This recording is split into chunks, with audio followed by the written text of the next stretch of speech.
வணக்கம். இப்போ நீங்கள் படத்தில் பார்த்துக்கிட்டு இருக்கிறது குஸ்குவாலிஸ் இண்டிகா அப்படின்ற பொட்டானிக்கல் நேமை கொண்ட ஒரு தாவரமாகும். இது பார்த்தீங்கன்னா இந்த குஸ்குவாலிஸ் இண்டிகா இதுலேயே ஒரு 5-6 வெரைட்டி இருக்குது. இது ஒரு ஆர்னமெண்ட்டு பிளான்ட்டாக இப்போ யூஸ் பண்ணிகிட்டு இருக்காங்க. இப்போ நான் படத்தில் காமிச்சிக்கிட்டு இருக்கிற இந்த தாவரம் தான் இந்த மருந்து பிரயோகத்துக்கு சரியான ஒரு தாவரம். இப்போ நீங்கள் எங்கே வேணாலும் பார்க்கலாம். ரொம்ப சர்ப்ளஸாக இது ஒரு ஆர்னமெண்ட் பிளான்ட் மாதிரி ஒரு அழகு தாவரமாக இதை வளர்த்துக்கிட்டு இருக்காங்க. இது பெரிய ஒரு ஏறுகொடி இனத்தை சேர்ந்தது. அதாவது ஏறுகொடினா பார்த்தீங்கன்னா இந்த கிளிம்பர் ரொம்ப உயரமாக ஒரு 15-20 அடி உயரம் கூட ஏறி பரவலாக நிழல் தரத்துக்காக வளரக்கூடிய ஒரு தாவரமாக இதை பயன்படுத்திகிட்டு இருக்காங்க. இது நிழல் மட்டும் இல்லை, தூசி இதை எல்லாமே உங்களுக்கு இதை ஃபில்ட்ரு பண்ணிடும். அந்த அளவுக்கு இது நெருக்கமாக ரொம்ப அழகாக வளரக்கூடிய ஒரு ஆர்னமெண்ட் பிளான்ட்டு. இதை எங்கே வேணாலும் நீங்கள் பார்த்துருப்பீங்க. இதை பார்த்துக்கிட்டு இருக்கிறவங்க பக்கத்து தெருவில் கூட நீங்கள் பார்க்கலாம். அந்த மாதிரி இது ரொம்ப சர்ப்ளஸாக கிடைக்கக்கூடிய ஒரு தாவரம் தான். ஏன்னா இதில் ஒரு மருத்துவ குணம் இருக்குது அப்படின்றது யாருக்கும் அதிகமாக தெரியாது. இது என்ன சித்த மருத்துவர்களே இதை அதிகமாக உபயோகப்படுத்துறது இல்லை. இதுக்கு ஒரு பழமையான ஒரு தமிழ் பெயர் உண்டு.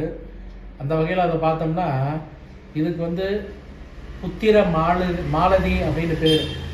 அதாவது மாலதி கொடியிலே இதை புத்திர மாலதி அப்படின்னு சொல்லுவாங்க. இன்னும் ஒரு கேரளா பக்கம்லாம் பார்த்தீங்கன்னா இதை இந்த பேர்லேயே இதை வழங்கிக்கிட்டு இருக்காங்க. இன்னும் பார்த்தீங்கன்னா கேரளாவில் இன்னும் பழங்குடி மக்கள் இதை மதலை மல்லி அப்படின்னு சொல்லுவாங்க. மதலைன்னா குழந்தை அப்படின்னு அர்த்தம்.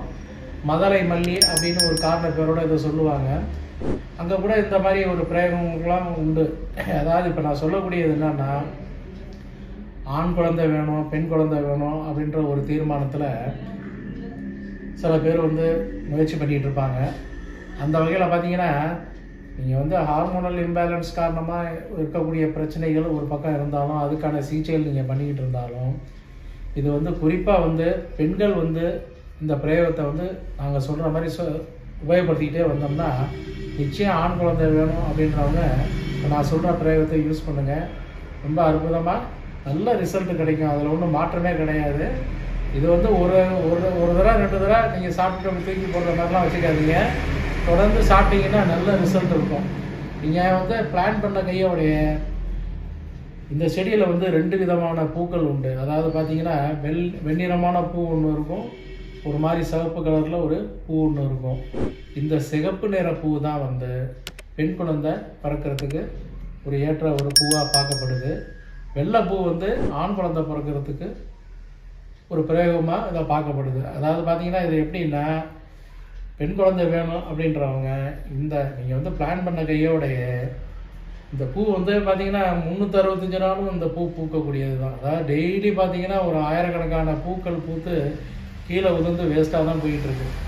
இது நீங்கள் ஒரு சின்ன ஒரு கைப்பிடி அளவுக்கு, அதாவது ஒரு கைப்பிடி அளவு அப்படின்னா ஒரு 10 பூன்னு வச்சுங்களேன். ஒரு 10 பூவை நீங்கள் புது பூக்களாக பறிச்சுட்டு அதை நீங்கள் அப்படியே கையாலே அப்படியே கசக்கலாம். இல்லை ஒரு கிண்ணத்தில் வச்சு ஒரு சின்ன கல் கொண்டோ இல்லை ஒரு குச்சி கொண்டோ அப்படி நசுக்குனிங்கன்னா அது அப்படியே குழஞ்சி வரும்.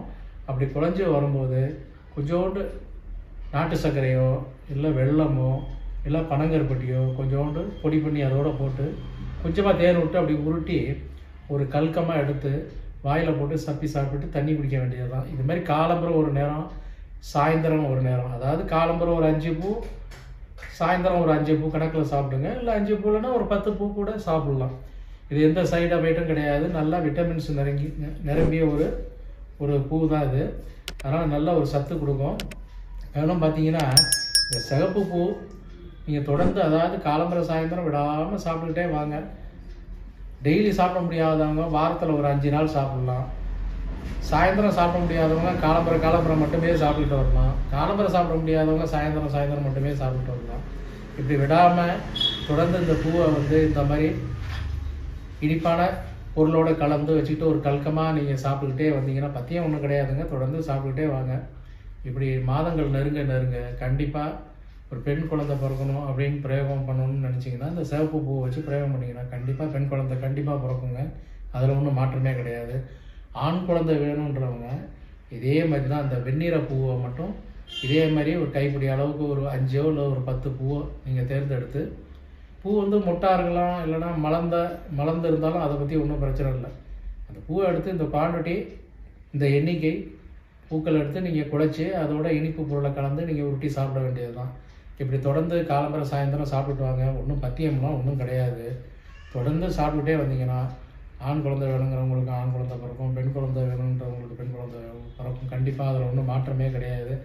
ஏன்னா இப்போ வந்து ஆண் குழந்தை பிறக்க வைக்கிறதுக்காக ஒரு கான்செப்ட் என்ன நடந்துகிட்டு இருக்குன்னா, இந்த குக்குர்பிட்டாசிய இனத்தில் வந்து ஒரு தாவரம் இருக்குது, ஐவரளி கோவைன்னு அப்படின்னு ஒன்று சொல்லுவாங்க. அந்த ஐவரளி கோவையோட விதையை வந்து இப்போ விதை வந்து நிறைய இடங்கள்ல கிடைக்குது. ஏன்னா வடநாடுகள்லேருந்து அந்த விதையெல்லாம் வந்துட்டு இருக்கிறதா கேள்வி. அந்த மாதிரி பெரிய குவான்டிட்டி அந்த விதையெல்லாம் எடுத்து பொடி பண்ணி கொடுத்துக்கிட்டு வராங்க. இந்த குக்குர்பிட்டாசிய இனத்தை சேர்ந்த இந்த ஐவரளி கோவையோட விதை வந்து கொஞ்சம் ஒரு சில சைடு எஃபெக்டை கொண்டதாகும். காரணம் என்னென்னா, இது பார்த்திங்கன்னா இதில் இருக்கக்கூடிய ஒரு ஆன்டிடயாபிட்டிக் ஒரு ப்ராப்பர்ட்டி இருக்குது. இதில் ஒரு டாக்ஸின் கூட இருக்குது இந்த விதையில். அந்த டாக்ஸின் தெரியாமையே அதை நீக்காமையே அதை வந்து சாப்பிட்டுக்கிட்டு இருக்காங்க, கொடுத்துக்கிட்டு இருக்காங்க, ப்ரிஸ்கிரைப் பண்ணுறாங்க சித்த மருத்துவர்கள். அது தவறு. தொடர்ந்து சாப்பிட்டா கெடுதி தான் பண்ணும். அதனால் இந்த பூ வந்து அந்த அளவுக்கு அந்த தாவரம் மாதிரி ஒரு சைடு எஃபெக்ட் உள்ள ஒரு தாவரம் கிடையாது. இது வந்து பார்க்க ஆர்னமெண்ட் பிளான்ட்டாக அப்படின்னு சொல்லிட்டாருன்னு நினைக்காதீங்க. இது வந்து சித்த மருத்துவத்தில் இந்த தாவரத்துக்கு இடம் உண்டு. இதுக்கு ரொம்ப பழமையான பேரும் நான் சொல்லிட்டேன். நூல்களில் தேடி பார்த்தீங்கன்னா கண்டிப்பாக கிடைக்கும். தொடர்ந்து இந்த பூவை நாங்கள் சொன்ன மாதிரி பிரயோகம் பண்ணி சாப்பிட்டுட்டே வந்தீங்கன்னா நல்ல அருமையான ரிசல்ட்டு கிடைக்குங்க. அதில் ஒன்றும் மாற்றமே கிடையாது. மேலும் பார்த்தீங்கன்னா இது ரொம்ப மருத்துவத்தன்மை உடைய ஒரு தாவரம். இது இலை, இதில் வந்து ஒரு காய் விதையெல்லாம் இருக்கும். பார்த்தீங்கன்னா இதெல்லாம் வந்து மருத்துவ குணம் உள்ளது. அதனால் ஒன்றும் பயம் இல்லாமல் நீங்கள் சாப்பிட்லாம். இது சம்மந்தமாக உங்களுக்கு எந்த சந்தேகமாக இருந்தாலும் எங்களை தொடர்பு கொண்டு வழக்கம் போல் கேட்கலாம். நன்றி, வணக்கம்.